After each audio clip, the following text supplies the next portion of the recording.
Bismillahirrahmanirrahim. Assalamualaikum warahmatullahi wabarakatuh.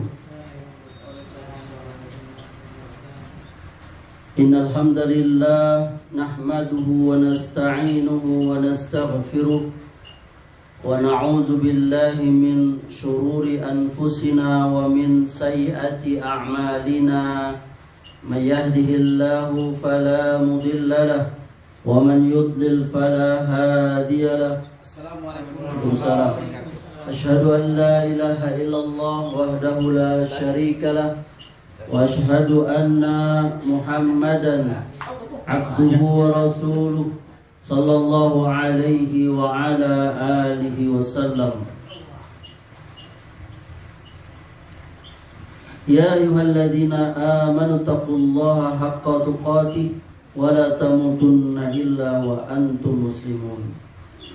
Ikhwani wa akhwati jamaah Majelis Taklim Baiti Jannati yang dimuliakan oleh Allah, kita bersyukur kehadirat Allah Subhanahu wa taala. Kembali kita bertemu di kajian rutin kita. Kali ini di pekan atau ahad terakhir dari bulan Mei 2026 Miladiah. Yang bersedia menjadi tuan rumah adalah saudara kita Doni dan Eva. Semoga Allah Subhanahu wa taala menjadikan kajian di rumah beliau berdua ini menjadikan semakin bertambah ketenangan, sakinah, mawaddah, cinta, rahmah dan kasih sayang di rumah tangga beliau. Dan Allah Subhanahu wa taala anugerahkan kepadanya dan kepada kita semua, yakni anak-anak yang soleh dan solehah, dan Allah Subhanahu wa taala kumpulkan kita di dalam surga atau jannah nanti. Amin ya rabbal alamin. Ikhwan dan akhwat, kita akan lanjutkan pelajaran fikih kita. Kita masuk yakni bab atau poin yang ketiga dari bab pembahasan fikih ini, yakni dengan judul buang hajat dan adab-adabnya. Bahwa membuang hajat itu adalah fitrah daripada kita manusia. Dan inilah Islam, bahwa agama kita ini begitu lengkapnya sampai cara buang air, adab buang hajat itu diajar oleh Islam. Bahkan orang Yahudi di zaman Nabi itu mereka mengetahui. Sampai-sampai seorang Yahudi pernah berkata, Nabi kamu itu mengajarkan segala sesuatu sampai cara buang air. Maka dijawab oleh sahabat Utsman, betul. Kita lihat tuh kan, betapa agama kita ini sempurna.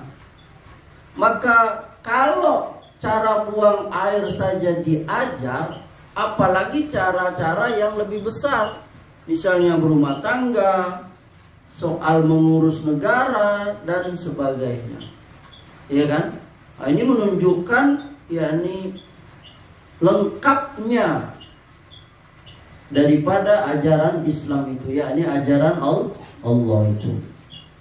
Ada beberapa bagian pembahasan di bab buang hajat dan adab-adabnya ini. Yang pertama, boleh dicatat, istinja dan istijmar.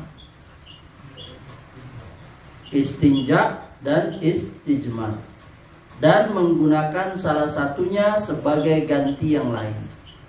Istinja maknanya adalah membersihkan apa yang keluar dari dua jalan, kubul dan dubur. Tempat buang, lubang tempat buang air kecil, lubang tempat buang air besar dengan air. Jadi itu namanya istinja. Istinja itu bersuci atau membersihkan diri dengan air. Sedangkan istijmar maknanya adalah mengusap apa yang keluar dari dua jalan tadi, kubul dan dubur, dengan sesuatu yang suci. Jadi kita harus dengan yang suci. Dengan yang mubah boleh. Dan bendanya itu dapat membersihkan. Kalau di zaman Nabi itu orang biasa pakai batu. Hah? Pakai apa? Batu dan semisalnya. Ya. Maka menggunakan salah satunya itu akan mencukupkan dari yang lainnya. Karena hal tersebut dilakukan oleh Nabi sallallahu alaihi wasallam. Ini hadisnya dari Anas radhiyallahu anhu, dia berkata, "Kana Nabi sallallahu alaihi wasallam yadkhulul jalaa fa ahmilu ana wa gulamun nahwi idzawatan min ma'in wa anazatan fayastahji bil ma'i." Nabi SAW pernah masuk tempat buang hajat, kata Anas. Jadi ternyata Anas itu selalu menemani Nabi. Dan Anas ini salah satu sahabat dekat Nabi. Dia selalu menemani Nabi, bersama Nabi. Nah, ketika dia berkata bahwa Nabi dia pernah masuk tempat buang hajat. Dari sini kita tahu bahwa buang hajat tuh harus ada tempat khusus. Gak boleh sembarangan. Nanti ada pembahasannya itu ya. Lalu kata Anas, aku dan seorang anak yang seumuran denganku itu membawa wadah kecil dari kulit berisi air, dan tongkat pendek. Lalu beliau beristinja, yakni membersihkan dirinya dengan air itu. Ini hadis dikeluarkan Muslim. Hadis yang kedua dari Aisyah radhiyallahu anha. Dari Nabi SAW bahwa beliau bersabda, "Iza zahaba ahadukum ilal ghaiti falyastatib bi thalathati ahjarin fa innaha tajzi'u anhu." Kata Nabi SAW, bila salah seorang kalian pergi ke tempat buang hajat, maka hendaknya dia membersihkan dirinya dengan 3 batu. Karena itu sudah cukup baginya. Ini dikeluarkan oleh Ahmad Daruqutni. Sanadnya sahih. Dan menggabungkan keduanya itu lebih utama. Barangkali maksudnya adalah, ya ini pertama istijmar, lalu yang kedua memakai air. Misalnya karena airnya sedikit, ya kan? Istijmar dilakukan dengan menggunakan batu atau apa yang fungsinya seperti batu itu, asal bendanya suci. Dia membersihkan dan mubah. Apa contohnya, Iwan? Daun, betul. Lalu kayu, apa lagi? Kalau zaman sekarang apa? Tisu. Iya. Kertas, betul. Kain misalnya. Karena Nabi SAW beliau menggunakan batu. Maka apa yang berfungsi seperti batu dalam hal membersihkan disamakan dengan batu. Jadi dianggap sama dengan batu. Istijmar boleh kurang dari 3 usapan itu. Kalau dianggap cukup. Kalau kurang boleh lebih. Cuman ada larangannya ini. Ini hadisnya Salman radhiyallahu anhu.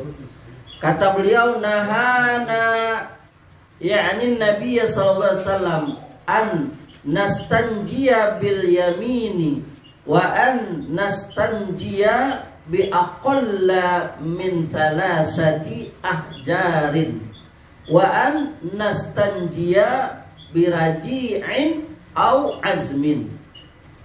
Kata Salman, beliau yakni Nabi SAW telah melarang kami untuk istinja pakai tangan kanan. Ini ibu-ibu dengar ya. Enggak boleh istinja pakai tangan kanan, yakni ceboknya itu, membersihkannya itu. Kalau ngambil kayu boleh? Boleh. Lalu beristinja kurang dari 3 batu. Yang ketiga, beristinja dan pakai tulang atau kotoran hewan. Nah itu nggak boleh. Diriwayatkan oleh Muslim. Kalau ditanya ngapa Ustaz tidak boleh pakai tulang?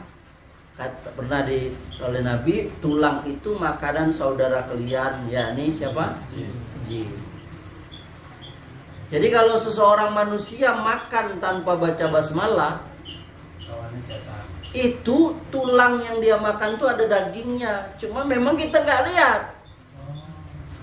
Tapi bagi jin itu ada dagingnya. Kalau dia makannya tidak baca bismillah. Artinya orang itu ngasih makan apa? Gitu. Iya. Ya, itu pembahasannya di situ.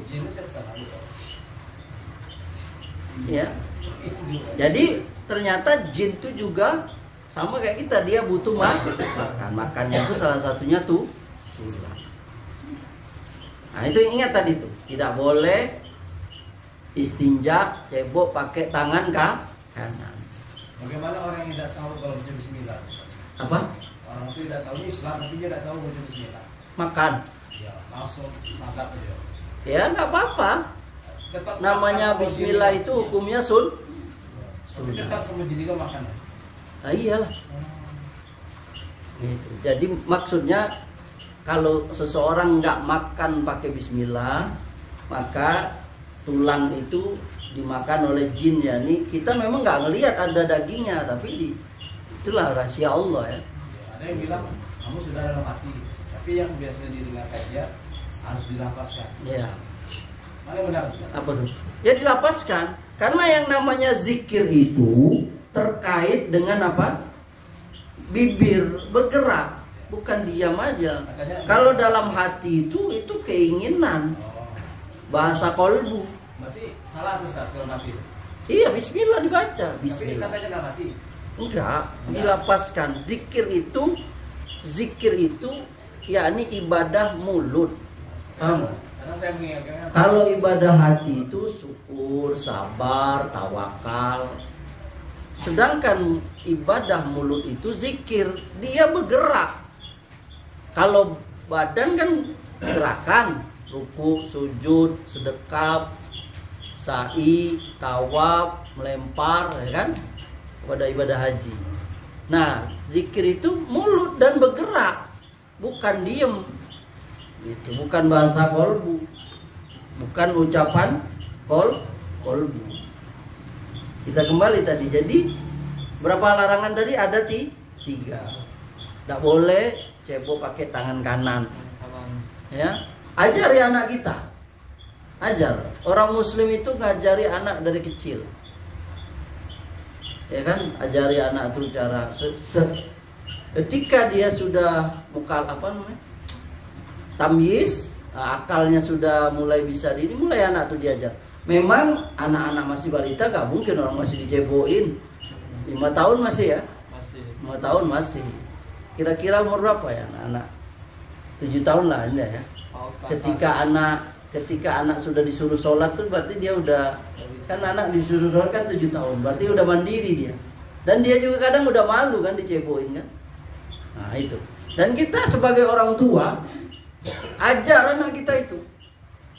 Jangan antum biarkan anak kita itu hidup besar sendirinya sehingga dia nggak tahu mana najis. Ada nggak orang tua kayak gitu?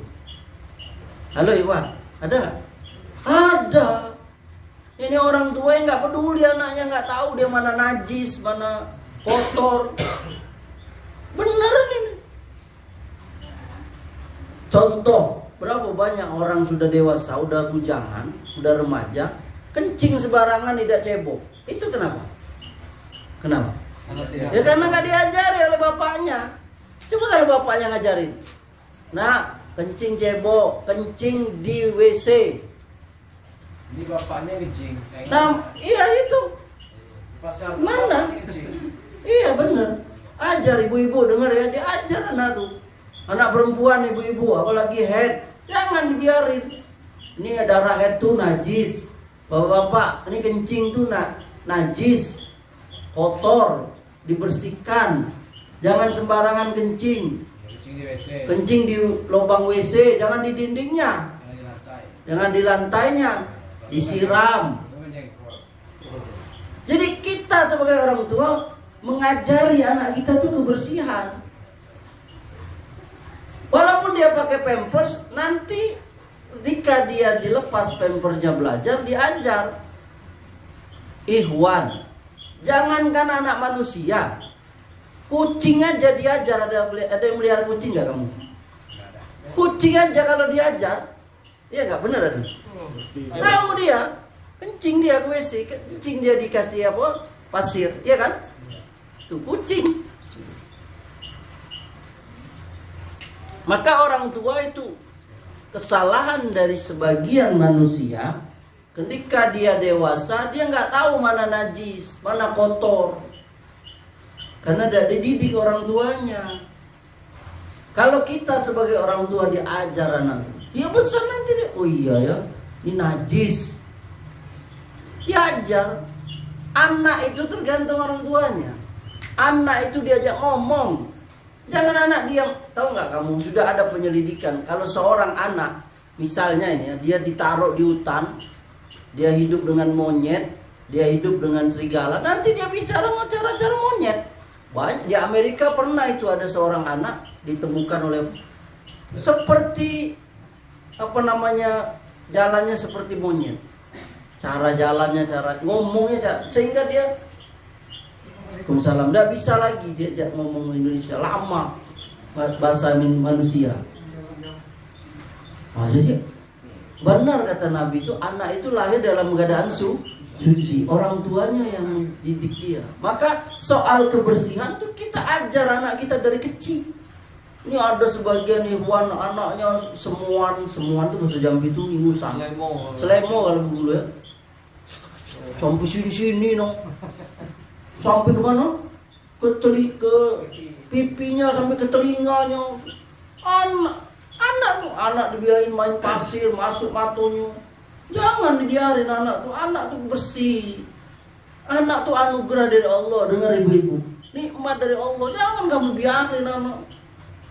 Ada sampai masuk kapas ke hidungnya. Makanya itu tadi, kalau sampai anak tuh binasa, sementara ibunya kerja di luar, berhenti kerja. Udahlah kau jadi istri kona'ah. Biarlah suamiku, biarlah kau yang kerja, aku akan nerima. Aku tidak perlu lagi belanja di Shopee. Biarlah aku terima beli baju di BC. Sampai kayak gitu. Asal anakku apa? Bisa aku rawat. Iya. Kenapa? Anak tuh amanah dari Allah, ibu-ibu, bapak-bapak, ikhwan dan akhwat sekalian.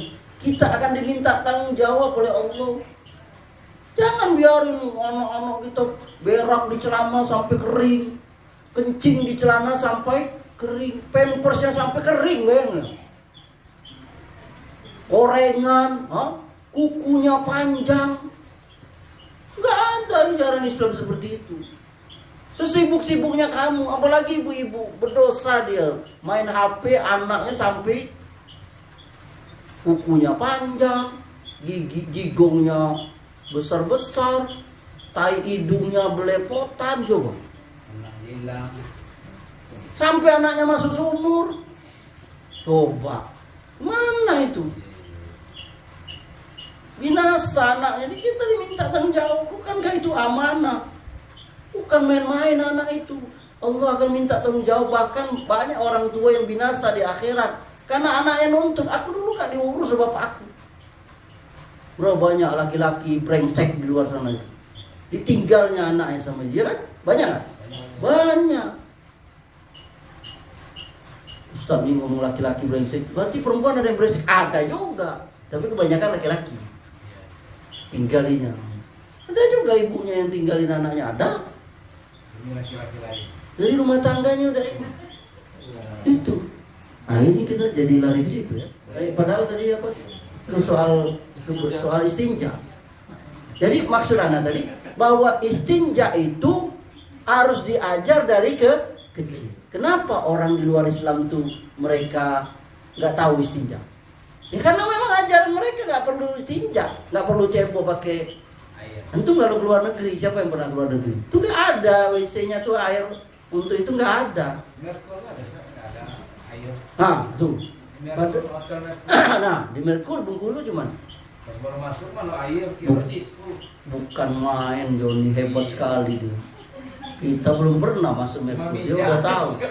Dia udah pernah nginap Merkur. Bayangkan, nggak ada air ya? Tisu, bayangkan. Tisu panjang. Dan berarti benar berita yang Anda sampai ke luar negeri itu payah nyari tisu, cara payah nyari air. Kenapa? Karena memang mereka dididik dari itu. Kalau kita kan dari kecil, malah kita kalau beli rumah, buat rumah yang pertama kita tanya apa? Airnya cuman apa air ledeng, apa air sumur, apa air sungai. Rumah selo apapun kalau tidak nyu air, ya Allah gersang. Sebegah apapun, tapi rumah sesederhana apapun, kalau airnya banyak, enak nikmat. Karena itu kebutuhan vital berarti. Anak itu tadi balik cerita tadi.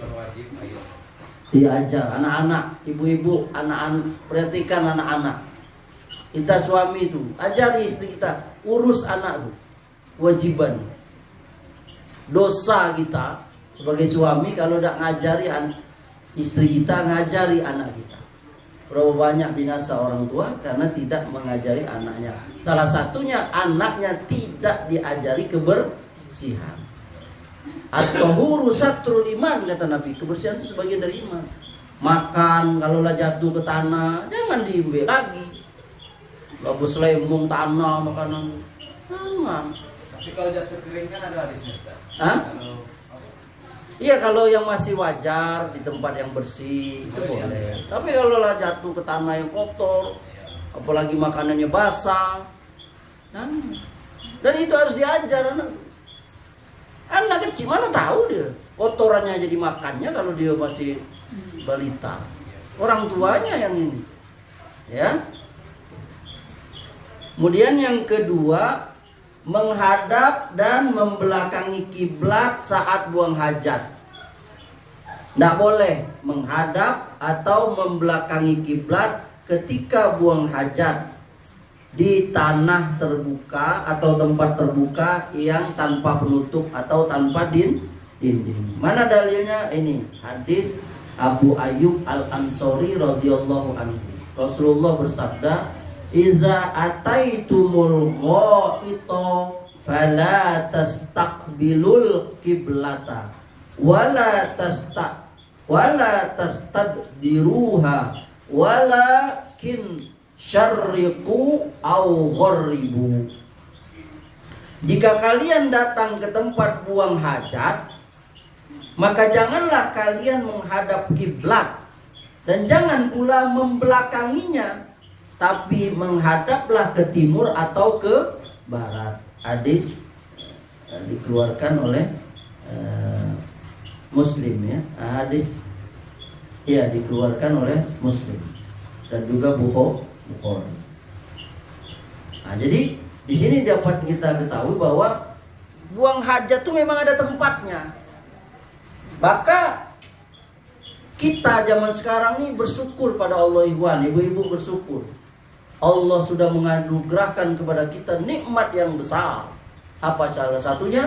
Kita dimudahkan untuk istinja. Kenapa? WC sudah di rumah kita. WC sudah di belakang. Sampai antum ada yang WC-nya dalam kamarnya. Paham?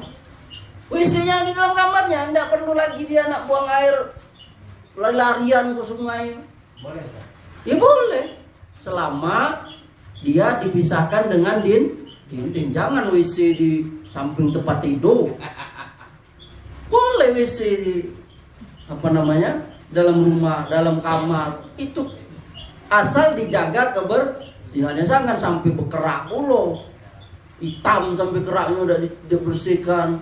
Udah, apalagi zaman sekarang sudah ada alat bersihnya, udah ada kalau pembersih, tahu ada wipolnya, ada pewanginya. Itu orang Islam tuh bersih kayak gitu. Jangan orang Islam celemungan, bau, mampet. Nah itu jadi memang buang air tuh sediakan khusus tempatnya. Itu sunnah, iya ajaran Islam itu. Maka orang beli rumah dia mikirkan dulu mana WC-nya, dibuang di mana, sepiteng, ya sepiteng namanya. Ya, benar. Kita nyebutnya sepiteng ya. Mana sepitengnya? Jangan sampai meledak di mana di Bundari ya?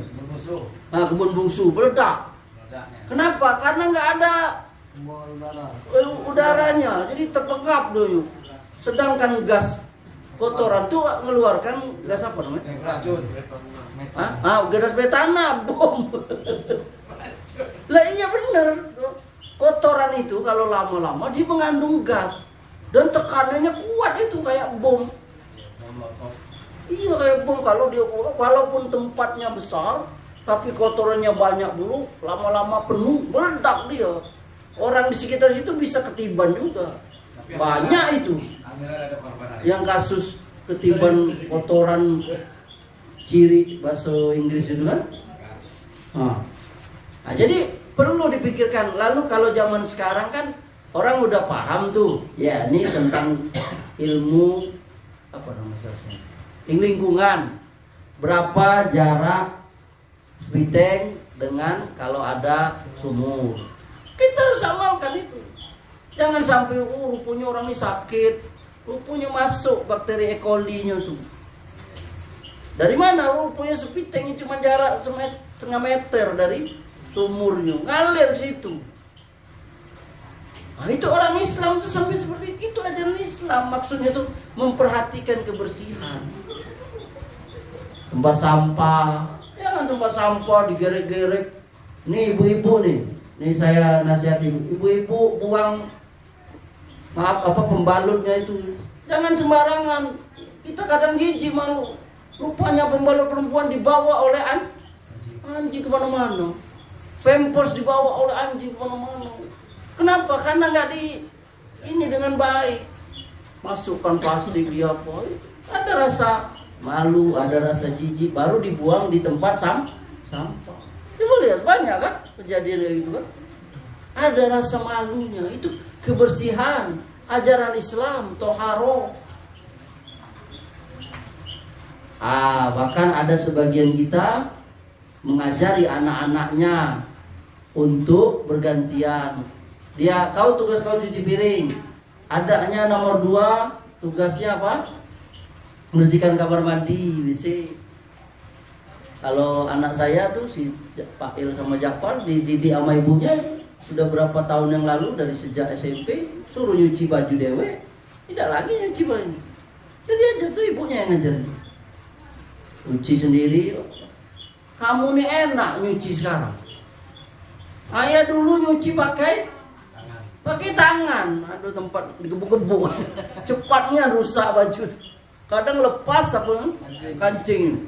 Marah sambil nyuci. Aku terus rusak. Lah sekarang nih kamu enak tinggal pakai apa? Pakai mesin cuci. Ada mesin cuci langsung kering. Gosokan pun langsung kering. Gosokan tuh ada yang bujinguk sekarang tuh. Kamu lah lebih tahu dah. Digantung aja pakai uang. Tidak lagi dia apa? Dibaringkan untuk pakaian. Ya subhanallah. Indah sekali kehidupan. Anak kita diajar bersih, baju sehari sekali ganti. Bahkan bisa jadi sehari 2 kali kalau sudah keringat. Diajar anak itu. Belikan dia baju, belikan dia celana anak sesuai kemampuan. Kalau antum Ustaz miskin saya, Ustaz makan baik boro-boro nak beli baju anak. Belikan kayu, pakai celana dari kayu. Nah Allah gitu jangan malu hidup ngapu. Kita hidup Islam manhaj salaf tuh mengajari kita hidup sesuai dengan kenyataan. Tapi kalau sekarang rasanya pergi ke baju Batam tuh harga 10.000 lah, aduh baju banyak, iya kan? Baju anak-anak apa lagi banyak nih. Jadi yang payah tuh zaman tahun 40, 50 awal kemerdekaan dulu. Papa anak cerita dulu, anak telanjang. Zaman anak tahun 80-an balik dusun tuh masih anak-anak dulu yang telanjang. Bahkan umur 7 tahun masih telanjang, miskin. Kalau sekarang lah jarang gitu kan, yang telanjang. Kalau dulu tuh masih banyak bosok-bosok. Gak tahu kalau sekarang.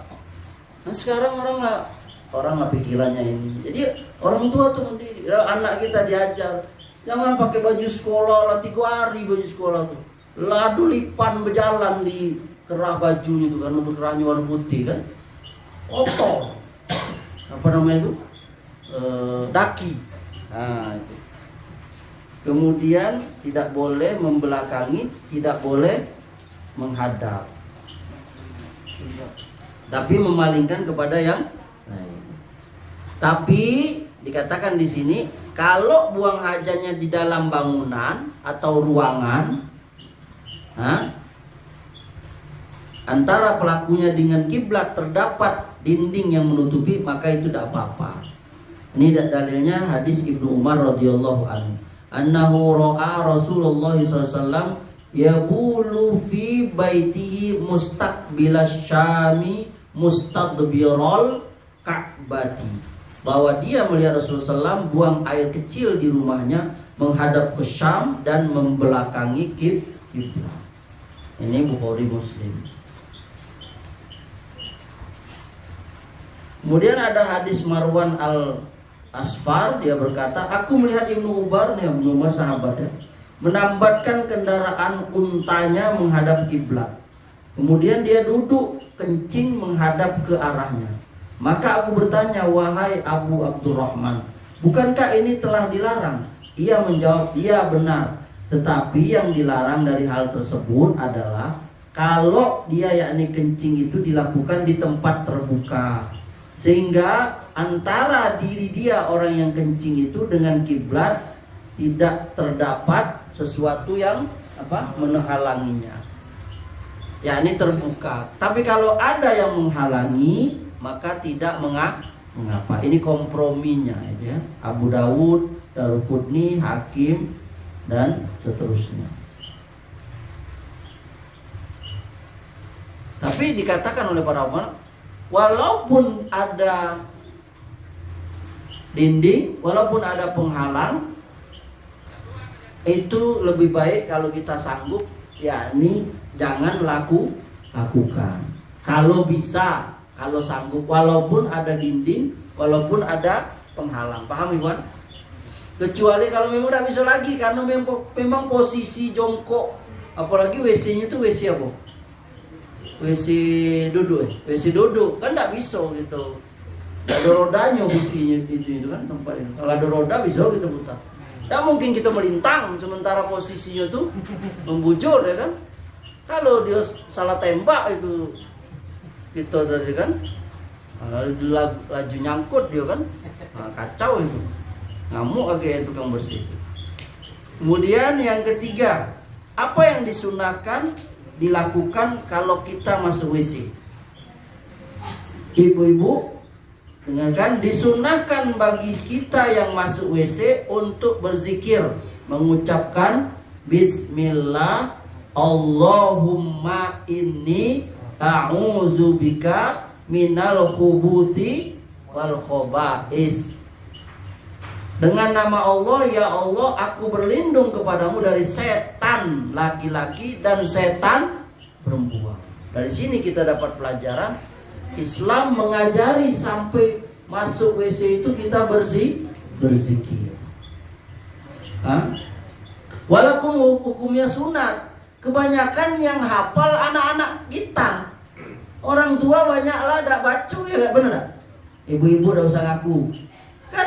Kadang-kadang ini kan yang ngamal itu anaknya. Anak kita dari Jawa tuh, Bismillah, a'udzubika minal khubuthi wal khaba'is. Kaki kiri. Kita yang udah besar-besar ini jarang ngamalkan sunnah itu. Walaupun hukumnya sunnah, padahal ada isyaratnya di sini. Kenapa Rasulullah mengatakan aku berlindung dari setan laki-laki, setan perempuan? Ternyata WC itu apa? WC itu rumahnya setan. Yakni setan yang jahat. Setan dari jenis apa? Jin. Paham Iwan? Maka ngapain lama-lama antum ditontonin sama jin, sama setan di kamar mandi, ya kan? Tapi sekarang memang gitu. Sebagian manusia berlebih-lebihan terhadap kamar mandinya, bener gak? Sampai ada yang pakai emas, sampai ada tempat baca, baca buku di mana? Di kamar mandi. Sampai dikasih salon dengar musik. Innalillahi wa inna ilaihi raji'un. Sampai dikasih wangi-wangian, apa namanya istilah itu? Apa namanya ibu? Aromaterapi. Kok tahu antum kamar WC itu jadi? Anak kecil juga.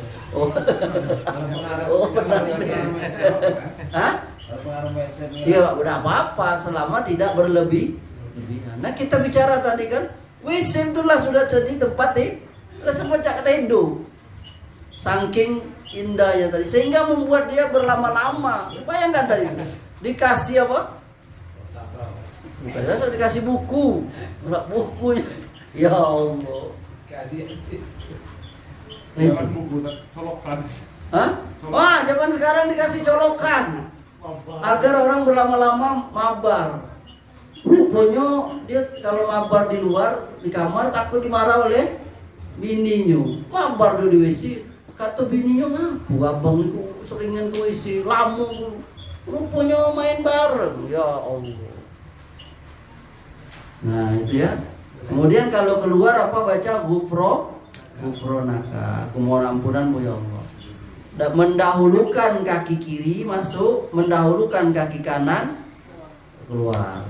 Dan tidak buka aurat sebelum sudah masuk ke WC.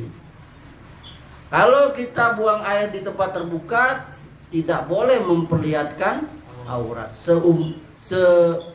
Semampunya, ya ini tidak menunjukkan aurat itu, menunjukkan aurat itu. Ini hadis Jabir, kharajna ma'a Rasulullah sallallahu alaihi wasallam fi safarin wa kana Rasulullah sallallahu alaihi wasallam la ya'til baraza hatta yataghayyaba fala yura. Kami keluar dari sebuah perjalanan safar bersama Rasulullah sallallahu alaihi wasallam dan beliau tidak datang ke tanah padang pembuangan, yakni untuk buang hajat, sehingga beliau menghilang, yakni bersembunyi sampai tidak terlihat. Ini dikeluarkan Abu Dawud, Ibnu Majah. Tidak ada hadis Ali, Rasulullah bersabda, ibu-ibu dengar nih ya, sitruma bainal jinni wa aurati bani adama iza dakhalal khala'a an yaqula bismillah. Penutup antara mata jin dengan aurat manusia bila dia masuk WC adalah ucapan bismillah. Ini Ibnu Majah, Tirmizi. Jadi ibu-ibu kalau masuk WC tidak baca bismillah, tidak berlindung kepada Allah, maka jin akan melihat ibu-ibu lagi mandi. Masuk bapak juga.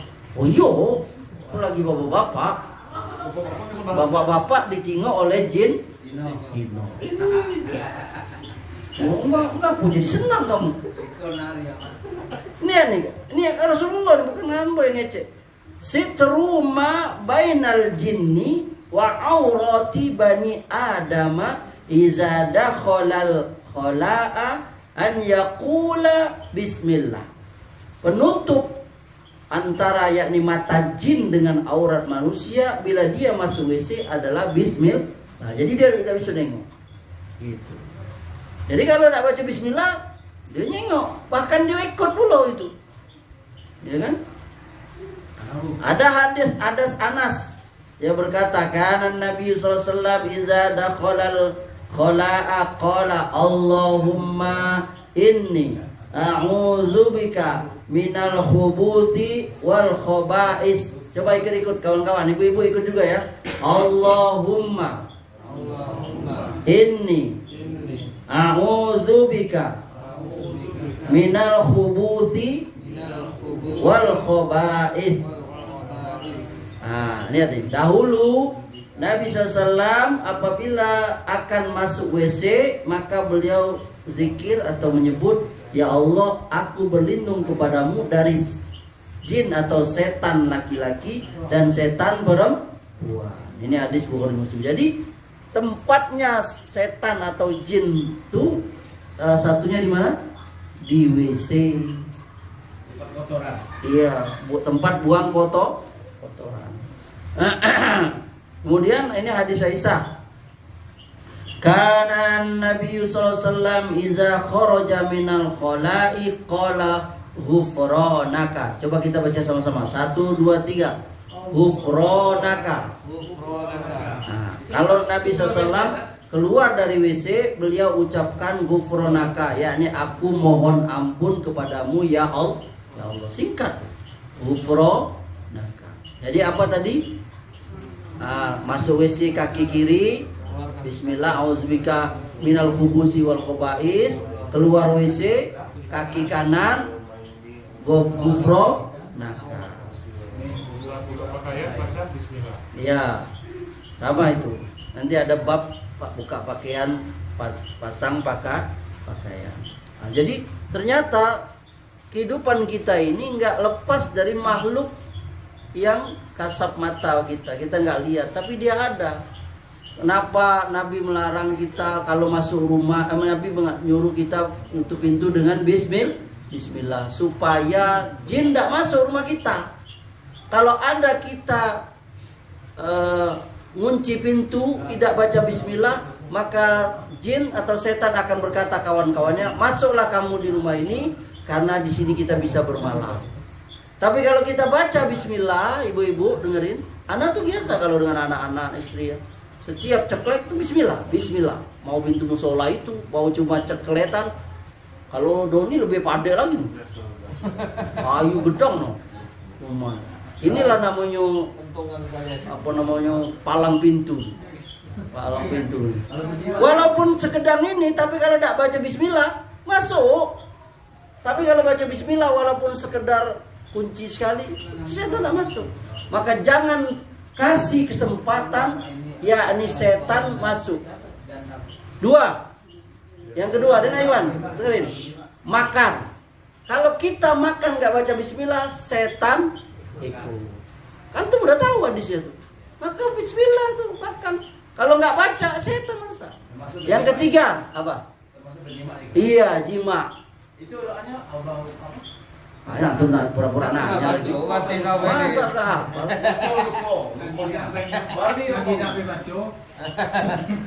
Allah saking kapal jannah. Allahumma jannibni syaiton wa jannibis syaiton.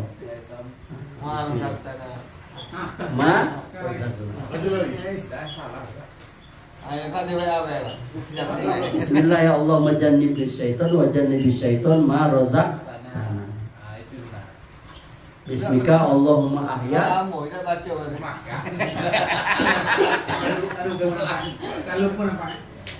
Itu. Jadi itu tadi. Coba lihat Ikhwan. Lalu orang itu enggak waktu nutup pintu rumahnya, orang ini Nabi yang bilang enggak baca bismillah. Makan enggak baca bismillah. Campur suami istri enggak bismillah. Mana ada setan kan lo di rumah tuh. Banyak puluh patung. Banyak puluh musik-musik yang ini. Oh? Udah jadi banyak puluh kotoran anaknya tadi pampers tadi. Maka kalau ada rumah kita sampah-sampah cepatlah dibuang. Apalagi kotoran-kotoran sampah, udah jangan biarkan di rumah itu. Karena itu tempat setan. Barang-barang tidak berguna.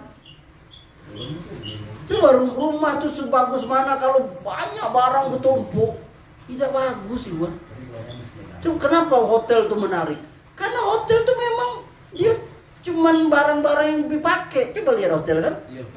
Apa namanya tempat duduk apa? Kalau orang itu kan kadang dan ada memang anak lupa nama penyakitnya itu. Ini ada penyakit itu kebanyakan orang Jepang atau jadi dia nggak mau buang apa? Hoarding disorder. Apa? Hoarding disorder. Coba. Hoarding disorder. Nah itu bahasanya itu. Jadi dia punya penyakit Anda bisa boleh nyebutnya.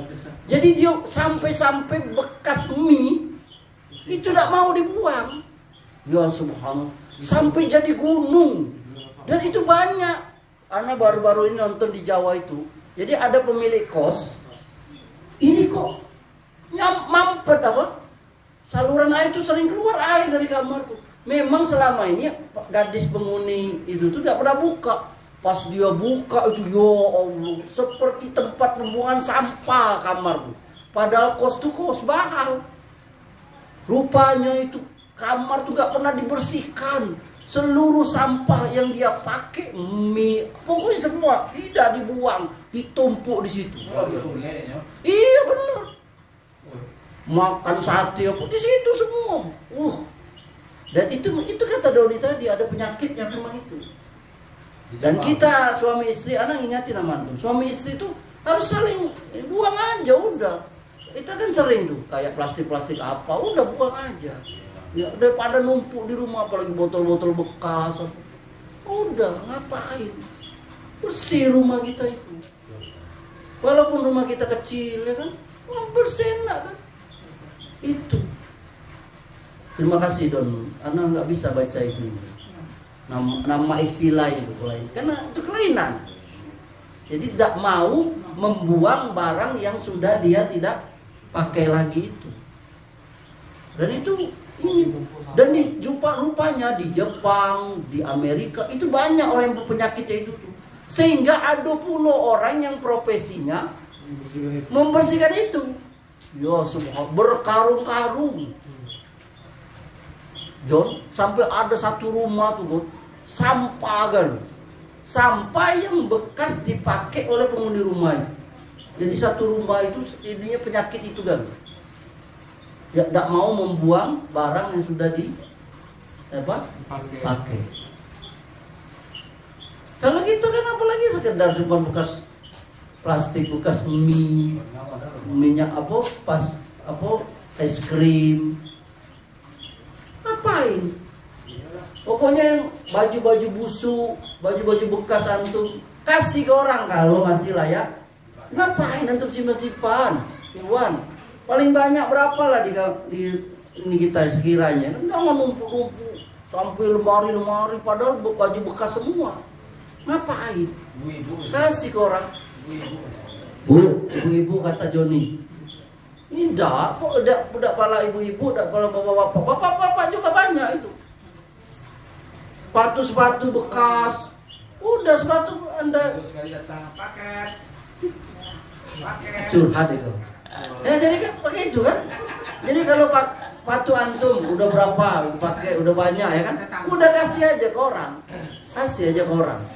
Atau jual kalau memang ini, ya kan? Ngapain numpuk di rumah antum? Benar ini, karena dari hati yang paling dalam menasihati kita semua, ya. Kemudian yang keempat, apa yang haram dilakukan oleh orang yang mau buang hajat? Pertama, perhatikan nih ibu, haram kencing di air yang menggenang, nggak boleh tuh. Air yang menggenang apa saja, parit ke atau apa, kolam. Ini hadis annahu naha anil bauli fil ma'ir raqidi, bahwa Nabi SAW melarang kencing di air yang menggenang. Ini hadis Bukhari Muslim. Yang kedua, yang haram kalau kita buang hajat, tidak boleh megang kemaluan dengan tangan kanan kita sendiri, tidak boleh. Saat kencing, apalagi saat cebok. Ini hadisnya. Iza bala ahadukum fala ya'khuzanna zakarahu biyamini wala yastanji biyamini. Bila salah seorang dari kalian, kata Nabi, kencing, maka jangan pegang kemaluannya dengan tangan kanannya, dan jangan dia cebok beristinja dengan tangan kanan. Ini hadis juga Bukhari Muslim. Yang keberapa? Ketiga, haram buang air besar kecil di jalan, di tempat berteduh, bawah pohon. Kalau kita kini apa? Halte bis, banyak tengok halte bis pesing. taman umum, di bawah pohon yang berbuah, tempat orang berteduh, di saluran-saluran air yang bersih, ya kan? Nggak boleh. Keceknya Ustaz, kalau kecil buat debu itu manis ya. La ilaha illallah. Tapi orang pesing. Iya nih Ustaz. Ada tuh istilah itu. Coba lihat, perhatikan ini. Lihat Nabi mengajari kita.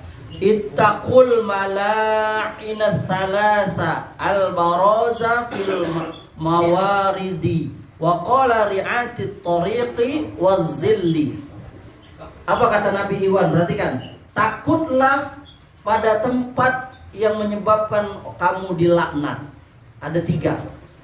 Buang hajat di saluran-saluran air, tengah jalan, tempat berteduh. Itu dilaknat oleh orang. Antum aja lagi jalan terpijak ciri orang, antum melaknat dah? Ya. Pasti melaknat. Melaknat itu apa kalau bahasa itu? Nyumpahin. Keluarlah bahasa-bahasa kotor, bukan terpijak kan? Kenapa? Karena terpijak ciri orang. Jangankan ciri orang, ciri hewan aja. Ayah aja, jangan ciri. Ayah aja. Hah? Ayah aja. Ciri kasarnya apa? Oh itu ya. Nah itulah ya, intinya buang kotoran yang menyebabkan laknat itu ada berapa tadi? Saluran air, jalan, tempat berteduh. Dan bukan pembatasan 3 ini, Iwan, tapi menunjukkan tempat yang sejenis juga nggak boleh. Tempat umum intinya kan tidak disebut oleh Nabi sini al-tabis. Tapi itu masuk larangan.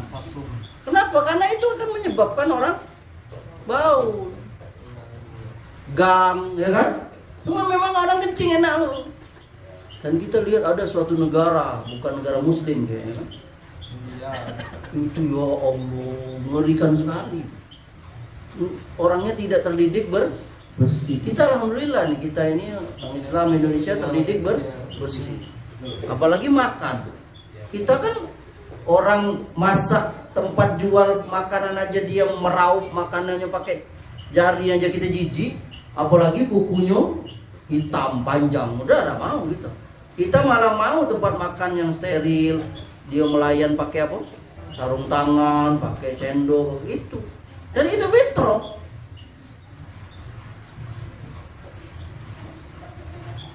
Nah, ini ada Nabi lagi, takutlah pada 2 perbuatan yang mengundang laknat. Mereka bertanya, apa itu ya Rasulullah?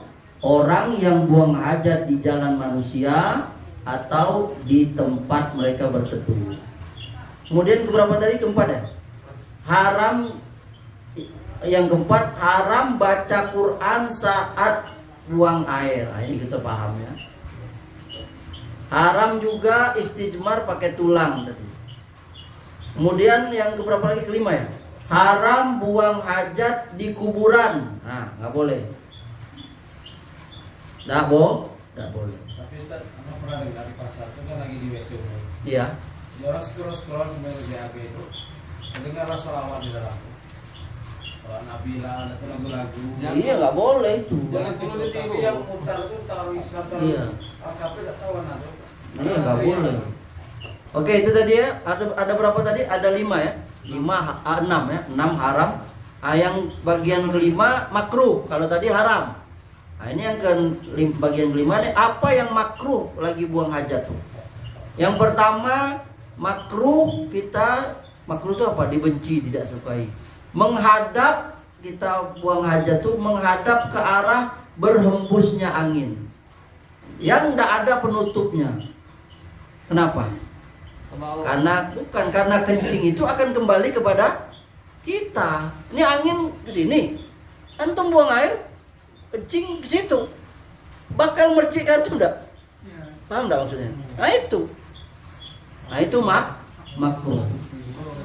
Yang kedua, makruh, dibenci, tidak disukai, kencing pada lubang di tanah dan sejenisnya.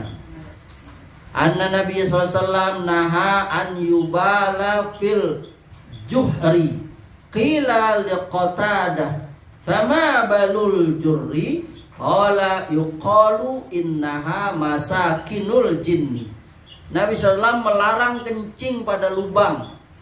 Qatadah ditanya, ada apa dengan lubang? Lalu dia jawab, disebutkan bahwa ia merupakan tempat tinggal jin. Ini hadis Dawud, Nasawi, Al-Haq, ya, dan seterusnya. Jadi ada lubang-lubang Iwan tidak boleh kencing situ. Itu tempat tinggalnya jin. Nah, karena nggak aman juga, dikatakan di sini bahwa kemungkinan di dalam lubang itu ada hewan, maka dia menyakiti. Semut lagi pemilihan ketua RT, kan? Kalau tahu Joni kencing situ, ya Allah, maaf, jalan RT itu bubar dulu rapat nih. Banjir. Waduh, ini manusia namanya Joni ini kencing jadi gitu. Bubar itu pemilihan RT apa? Semut tadi itu kan. Kemudian ada yang ditanya Joni tadi, yang keberapa, yang ketiga. Makruh masuk WC membawa sesuatu yang mengandung zikir kepada Allah. Apa? Al-Quran dan seterusnya, ya. Nabi SAW kalau ke WC beliau letakkan cincinnya yang bertuliskan Muhammad Rasulullah. Adapun ketika memang ada hajat darurat, maka nggak apa-apa. Kalau misalnya takut hilang harta kita itu, misalnya Al-Quran itu bagus, belinya di Mekah sana, kalau ditaruh di luar dia yakin bakal dicilo orang, ya sudah boleh memasuk, tapi masukkan ke dalam tas atau lipat selumuk pakai kain atau apa, paham? Kalau bisa dititip, titip. Apa saja itu, baik gelang Nabi sampai cincin, tulisan cincin Nabi itu kan stempel Muhammad Rasulullah, itu ditinggal di luar. Apalagi yang lain nggak boleh. Bahkan dikatakan di sini ya, walaupun sejenis apa uang, tapi ada tulisan Arab. Yang terakhir yang berapa? Keempat, haram masuk WC dengan bawa mushaf Al-Quran. Ya, kalau sengaja. Itu saja Ikhwan, barangkali pembahasan kita pada kesempatan kali ini. Sebagai penutup, Ana ingin mengulang kisah yang sering Ana sampaikan kepada antum tentang orang kafir yang mendapatkan hidayah karena melihat bersihnya Islam ini. Jadi kalau Ana nggak salah, Ana pernah membaca di satu apa, di dahulu ada beberapa tahun yang lalu, mungkin berapa puluh tahun yang lalu, ada seorang kafir yang dia bekerja di, kalau nggak salah universitas di mana, di Inggris kalau nggak salah, yang Ana baca. Tugas dia itu mencuci pakaian para mahasiswa yang di sana, yang mahasiswa situ atau yang magang. Suatu ketika ada serombongan mahasiswa dari negeri Muslim yang magang di situ belajar. Apa istilahnya? Studi apa? Studi banding atau studi itulah. Nah, termasuklah pakaian mereka itu dicuci oleh bapak tadi, orang kafir tadi. Nah, lalu dia enak sekali nyuci pakaian anak itu. Lalu dia akhirnya bertanya kepada orang itu, dengan salah satunya itu, kenapa Pak, kata mahasiswa tadi, ini saya mau nanya, dia pakai bahasa Inggris kan, saya mau nanya, kok saya enak, kenapa Pak, kok enak sekali saya nyuci pakaian kalian tuh, kenapa Pak, karena pakaian kalian tuh bersih gitu, bagus sekali gitu. Nah, bagusnya mahasiswa tadi itu menjawabnya bagus dengan hujah. Dia bilang, Pak, di dalam agama kami wajib berbersih ketika buang air. Dengan apa? Dengan air. Oh itu iya, dalam ajaran agama kami Islam, ya ini wajib kalau setiap buang air itu cebok pakai air. Itu ya. Akhirnya dia belajar tentang Islam. Akhirnya dia menemui kebenaran Islam. Karena itu dia tidak dapatkan di mana? Di agama lain. Coba lihat agama lain, ibu-ibu dengar ini. Agama lain itu seperti contoh perempuan lagi haid. Agama lain itu orang perempuan lagi haid, kalau Yahudi dulu nggak tahu kalau sekarang, itu dianggap najis. Jadi kalau perempuan haid itu tidak boleh tinggal di rumah, tinggal di tempat khusus wanita haid. Paham? Sebaliknya orang Nasrani nggak tahu kalau sekarang, itu wanita lagi haid tetap dicampuri, disetubuhi. Kita Islam di mana? Di tengah-tengah. Dia tetap bisa masak, tetap di rumah, tapi tidak boleh dipergauli di tempatnya itu. Coba lihat Islam. Islam itu di mana? Di tengah-tengah. Coba ibu-ibu bayangkan. Maka ibu-ibu inilah amalkanlah kebersihan tadi. Bersihkanlah rumah kita, diri kita. Dan orang yang masuk surga itu apa? Orang yang suci, orang yang bersih. Dan orang yang masuk neraka itu orang yang kotor. Tidak ada perbedaannya antara kebersihan jiwa dengan kebersihan badan. Tidak ada bedanya antara kebersihan zahir dengan batin. Semuanya harus bersih. Dan orang kafir itu, kata Allah, sesungguhnya mereka kotor walaupun badan zahirnya bersih. Apanya yang kotor? Hatinya. Karena mereka menyekutukan Allah, kufur kepada Allah. Nah, orang Islam jangan dia bersih hatinya saja, tapi juga harus bersih apa? Zahirnya, badannya, pakaiannya. Makanya dalam Islam wajib hukumnya suci ketika kita mau ibadah. Apalagi yang namanya sholat. Bahkan dia merupakan syarat sah sholat itu, yakni suci badan, pakaian, dan tempat. Maka kita sebagian ikhwan kita, dia sediakan tempat sholat khusus di rumahnya. Kenapa? Agar tempat itu terpelihara dari apa?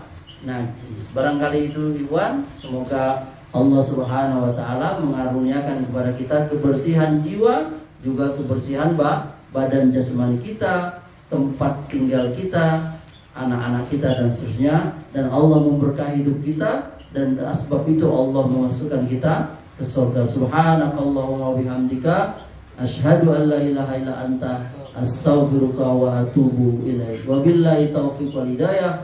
Wassalamualaikum warahmatullahi wabarakatuh. Warahmatullahi